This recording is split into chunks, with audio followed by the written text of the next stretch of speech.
would say my individual rivalry would be Harley. I feel like that's the team that we always like have our best battles with. Waterston is like our school rivalry, but for basketball, I would say Harley. So for us, we're basically an honorary member of the OCC this year. We probably play 12 OCC games. And, we love that. We love playing a tough non-league schedule, but we'd love to have a little bit more balance with some Division III schools and things like that. What's going on? Welcome back to the Central Ohio Boys Basketball Weekly Recap. I'm your man, Coach T, and this is I-70 Entertainment. Now, don't forget to hit that like and subscribe. Man, this season's going fast. It's week 7, so let's go ahead and get it jumping. Let's start off with the Columbus City League scores from last week.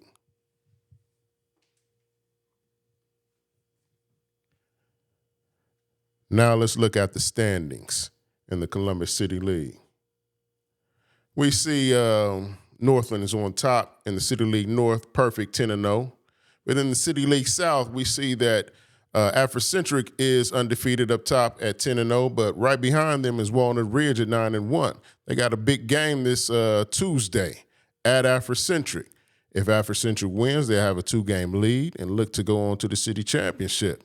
Walnut Ridge wins, that means they'll both be 10-1. With Afrocentric going to the city last, that puts Walnut Ridge in the driver's seat. So this will be a big one. All right, now let's get on to the OCC. OCC scores from last week.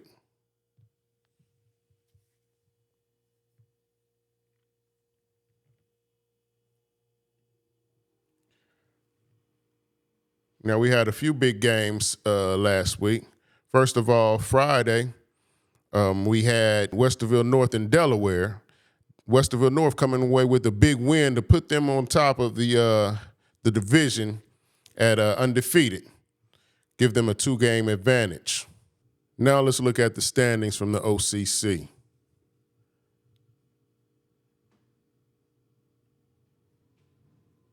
We're looking at Cardinal Division, man. Hilliard Darby has to be the surprise team of the year. 12-1, 6-0 in the division. Man, they keep on rolling. They got a 2-game advantage over Olentangy and Thomas Worthington. All right, now, this weekend was the Play-by-Play Classic. Got a chance to check a couple of games out. Got a chance to check out Reynoldsburg versus Akron St. V and Olentangy Orange versus Bishop Hartley. First of all, let's talk about this Reynoldsburg Akron St. V. Reynoldsburg plays D. They go at it. They get at it. And they're long and athletic, and they're really putting an emphasis on it. And you can see that. And they're playing together offensively, and which is really, really, really good to watch. They have the talent. They have a good bench. Man, they will be a tough out come tournament time. Toby Nkwolo, he makes the game look easy. I would like to see him turn up his intensity some, but, man, he finished with 22 points and 4 blocks to win the MVP of that game. He is a major player, man. And the point guard, Damon Griffin, number 0, he really gets them going. He's really the engine to that team, man. He runs the show really well. Of course, we always talk about Xavier McKinney. He continues to impress on both ends of the court, man. He leads them, as well as Jordan Fisher.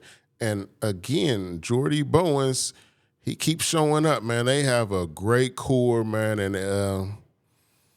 I'm waiting to see what happens, man, because it's a collision course in Central Ohio that's going to happen. Because this next game, I got to put my eyes on Olentangy Orange for the first time, man, and super, super, super duper impressed. So disciplined. They play hard. They play tough defense. And they're very physical, man. The daggone point guard, Levi Davis, man, defensively, he's so strong and quick. It's tough to get around him. It's tough for a guard to get by him, man. And another guy I was impressed with was Trayton Schroeder. Trayton Schroeder can shoot. He really runs the show. plays tough defense, and they all play hard and they all play together. And of course, Devin Brown, he's D1 certified. He's Davidson, and you can see why. He doesn't need to take a lot of shots. He knows how to play the game, and he plays at his pace. You can't speed him up. He's going to play the way he wants to play, and he's always looking for his guys. That's the, I talked with Coach Kalo. He looks for his guys more than his own shot, man. He's very, very unselfish, man, and that gives his guys confidence that they can get the job done. But the man that I was, the man of the game MVP was Terran Thomas. Man, athletic, strong. Don't be under the rim when he's coming through, because you're gonna have to hold your head, duck your head, watch your head, man. It's gonna be tough, man. I was really impressed with him, man. No, let me not forget Keegler. Let me not forget him, man. Keegan Canuck. I hope I'm saying his name right. Oh my goodness, he's one of the glue guys. He really does the dirty work. He can get you inside. Real nice hands and feet, good footwork, can finish either hand, can also step outside and shoot a little bit. So, man, I was impressed with both teams this past Saturday. It's going to be a collision course sometime, and I can't wait to see it. All right, now let's get to the Central Catholic League, where we see a tough win by Bishop Hartley over DeSales Friday. Here are the standings. As we see, Bishop Hartley stands alone, undefeated. Bishop Watterson is 2-1, and DeSales 1-2. DeSales looks to get back into it with this next go round of games. And speaking of the St. Francis DeSales, I had the pleasure to stop by and talk to 4 seniors, as well as Coach Pat Murphy. Check it out. Hope you enjoy. What's going on? We are here at St. Francis DeSales High School with the St. Francis DeSales boys basketball seniors. Fellas, we really appreciate you having us. Could you please introduce yourselves, give me your name, your grade, and what position you play? I'm CJ.Carter. I'm a senior, and I play forward. My name's Carter Ward. I'm a senior, and I'm small forward. My name's PJ Noles. I'm a senior. I'm a guard. My name's Liam Donovan. I'm a senior, and I play center. All right. I appreciate it, fellas. Well, I don't even know why I asked your grade since y'all all seniors. That's my bad. All right. Now, tell me, when did you start playing basketball, and how and when did you fall in love with hoop? I started playing basketball at 8 years old, I think. And I started playing, because I just seen, all my friends playing it. Because at first, I was more of, a football player, soccer player. And then I just got into it. And I would say I fell in love with basketball, I would say my 8th grade year. Basketball, I didn't really take it serious till then. And then once I really started taking it serious, I understand it, how much I loved it. I started playing basketball probably around 2nd or 3rd grade. And I'd say I fell in love with basketball playing it and probably just watching it, watching the NBA, LeBron and the Cavs. I think that's the 2016 run. I was about to say when they won that chip. Yeah. Okay, yeah. I'm with you. Yeah. Good. I've been playing basketball as long as I can remember. Most of my whole life, I come from a basketball family, and I've kind of been in love with basketball my entire life. You can hold it if you want to, man. I started playing basketball around 3rd grade.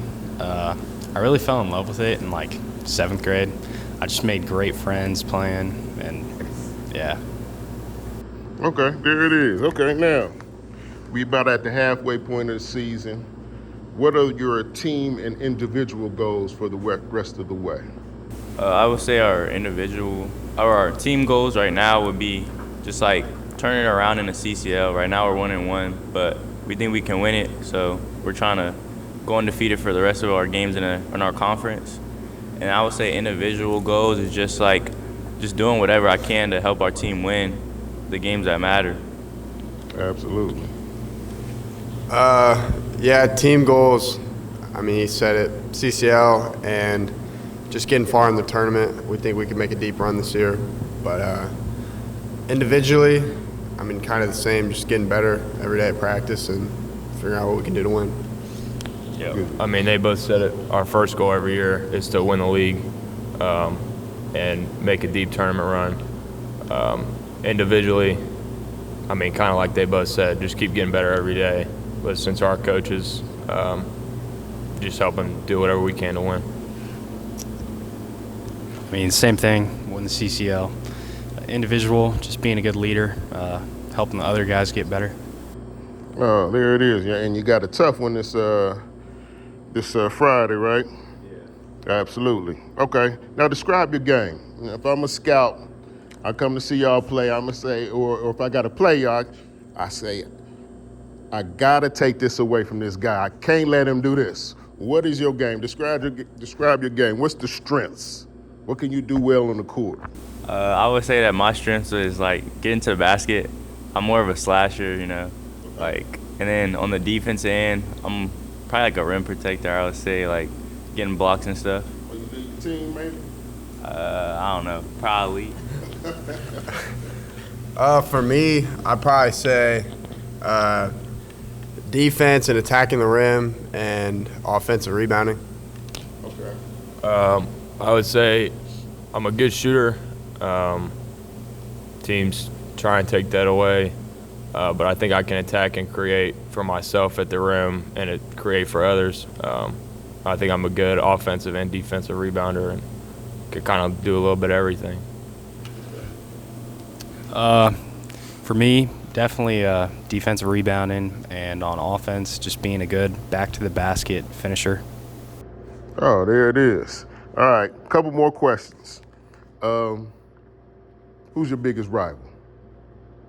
Individually, who is your, because I had a daughter who played at Hartley, and people used to say, DeSales your rival? She said, no, I can't stand Watterson.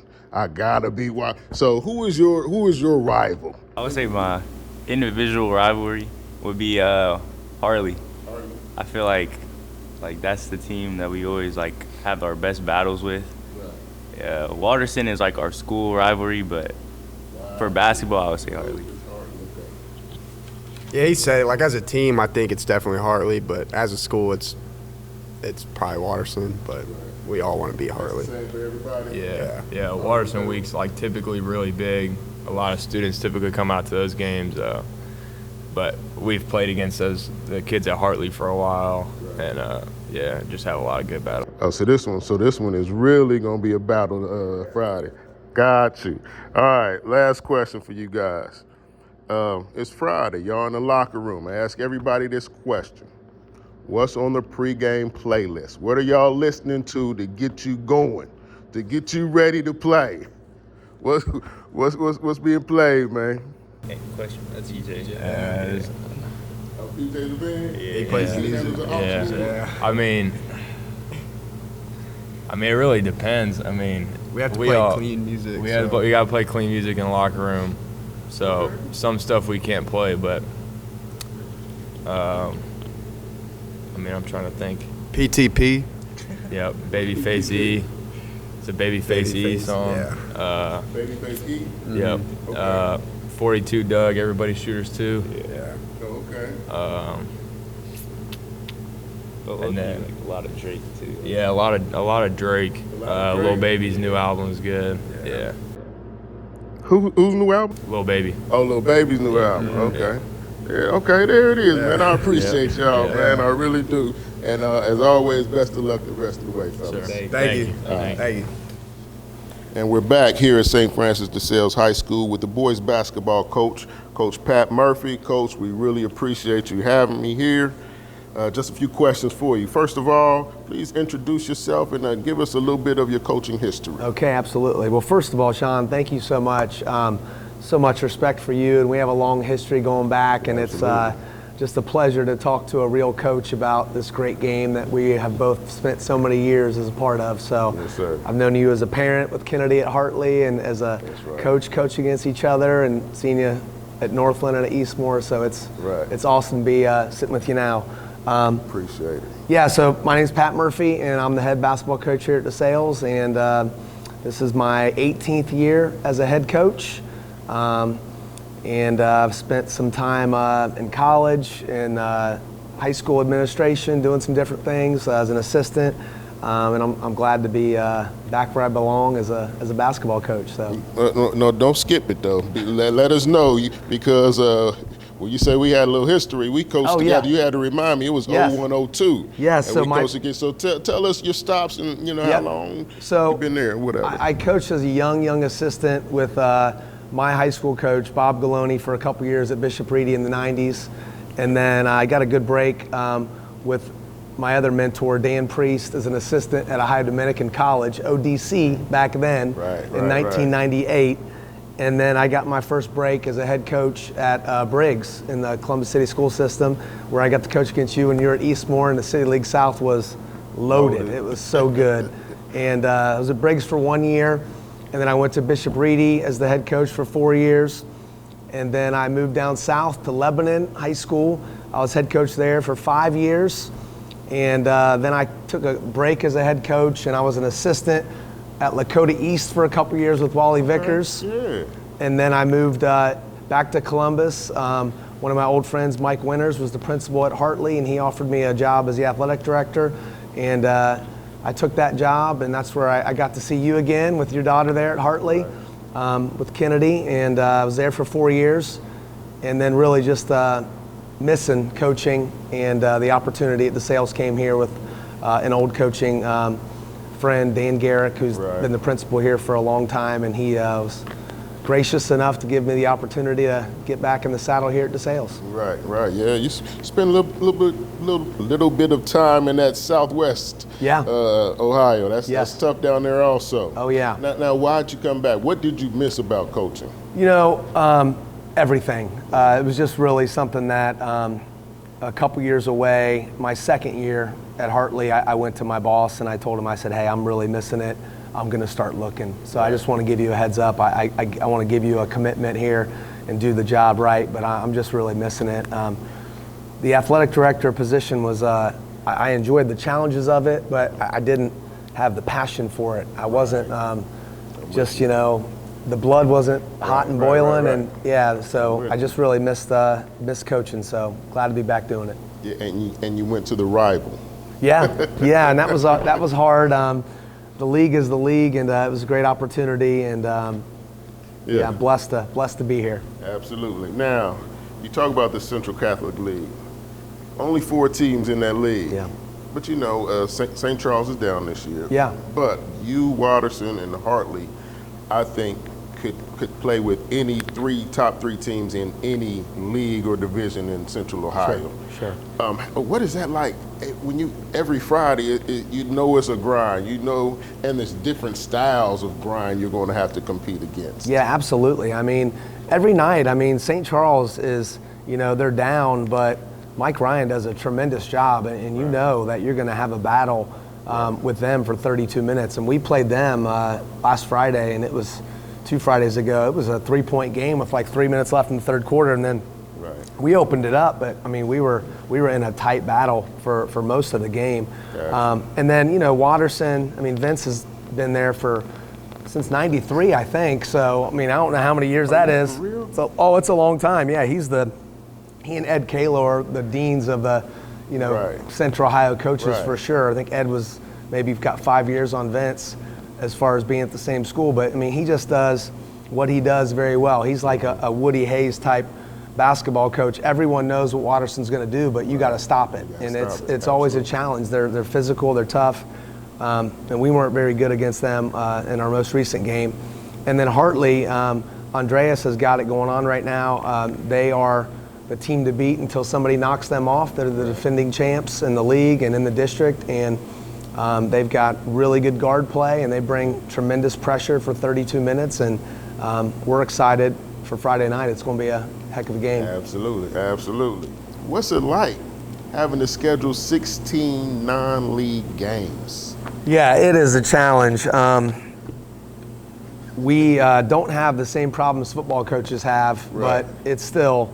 So for us, we're basically an honorary member of the OCC this year. We probably play 12 OCC games. And, we love that. We love playing a tough non-league schedule, but we'd love to have a little bit more balance with some Division III schools and things like that. Right. But a lot of those guys just weren't interested in playing us, so I get that. I don't get that. Not if you're the same division. You gotta so see it once. we'd like to have more of a balance with some of those OCC games and some of those Division III schools. So that's what we strive for. But can't make them play us. So we'll just keep doing it. That's right. Yeah. Okay. Now, what's the identity of your team, and give us a little rundown on a few of your players. Yeah, we are. We're senior-led. We're player-led team. Big believer that player-led teams lead to championships, not coach-led teams. So we give our seniors and our juniors and our sophomores, a tremendous amount of leadership, privilege, accountability. So we've got these 4 guys that you talked with just before me. Right. PJ's a Division II recruit. He's got some offers out there and some more coming, and he's just a 4-year starter. Everyone every night is trying to stop him and loading up on him. Right. And then CJ is a really good Division III recruit right now. All those schools are after him, and he's just a slasher athlete. And then Carter Ward's our heart and soul. He just does everything that is tough, and we call it JYD, Junkyard Dog, and he's the ultimate junkyard dog in our program. He gets like 3 to 4 offensive rebounds a game, and he's only 6'1". He's just energy. And then Liam Donovan just come back from 2 months out with injury, and he's going to be coming off the bench, giving us some support in the center position, and he's really physical, has had some games last year where really made a difference. And then we got some younger guys that are just stepping up and doing a good job. So our identity is when we're really good, we're playing together, and there's 5 guys on the floor that you have to worry about, and we can attack you from all 5 guys. And this year we've been picking up full court and bringing pressure and playing 8 or 9 guys, so throwing a lot of bodies at you. So that's kind of who we are. Right. Well, Coach, I don't want to take too much more of your time. Yeah. We really appreciate you having us here, man. And best of luck Friday, and best of luck the rest of the way. Yeah. Thanks so much, Sean. Appreciate you. Thank you. Ladies and gentlemen, I really appreciate your time. Hope you enjoyed this episode. Don't forget to like and subscribe. And as always, be safe out there, and one love.